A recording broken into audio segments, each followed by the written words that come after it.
What's up, everyone? Welcome to the video. Today we're going to take a look at how to get a 2022 Toyota Tundra started if the key fob dies.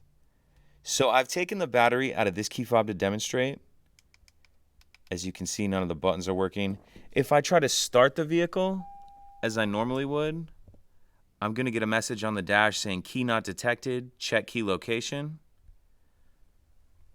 So what we need to do is take the fob, and we're just going to touch it to the stop-start button.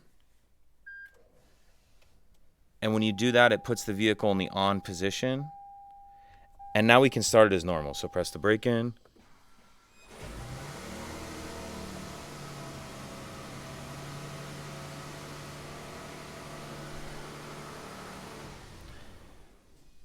And then you'll just need to replace the battery in your fob as soon as you can. If you have any questions, please let me know. If you could take a second to like and subscribe, it helps us out, and I'd appreciate it. Thank you.